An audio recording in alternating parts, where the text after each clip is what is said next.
Cette passion des poilus en général et des monuments morts en particulier, et outre de l'histoire familiale de mon arrière-grand-père qui était un poilu gardois, j'ai eu l'occasion de reprendre mes études il y a une dizaine d'années à l'université de Nîmes, et un travail de recherche mené justement sur les poilus 14.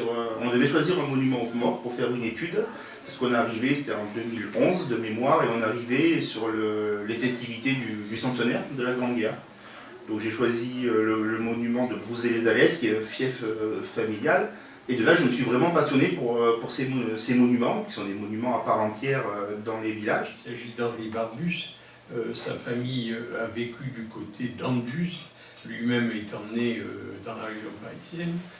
Il est né en 1873 et mort en 1935, donc ça va faire 90 ans cette année.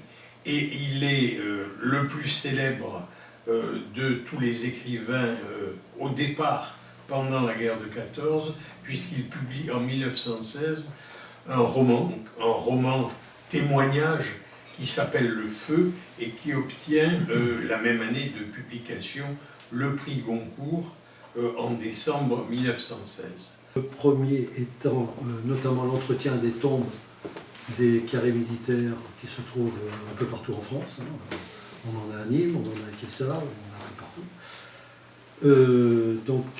Aussi des stèles, des monuments aux morts, ceci en collaboration évidemment avec les mairies. Ensuite, on participe aux commémorations donc nationales, il y en a à peu près une vingtaine par an, entre le 8 mai et le 11 novembre, et puis toutes les autres évidemment. Plus d'autres commémorations qui sont plus communales, on va dire, genre l'année dernière par exemple on a fait Souvignargues. Souvignargues, c'était la commémoration pour un hommage à M. Boissy, qui est l'initiateur de la flamme à l'Arc de Triomphe. On a fait un hommage aussi à Parignargues pour M. Bousquet, qui était l'initiateur, donc un parolier qui a fait la Madelon. On a fait notamment à Kessargues au mois de septembre un hommage à Delette de Tassigny, la stèle de Delette de Tassigny. Voilà, donc ça fait partie du Souvenir français. Et ensuite, le troisième but. Il y a eu des aides également qui sont venues de l'État. Et quand on fait des recherches, on se rend compte que en réalité, ce monument mort, il ne faisait pas l'unanimité.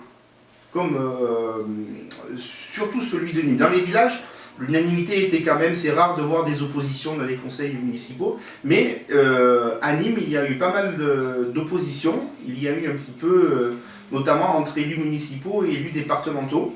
Certains élus du département n'étaient pas favorables à ce genre de projet, du projet de Nîmes en tout cas, avec beaucoup d'opposition entre les antimilitaristes et les partisans de la mémoire.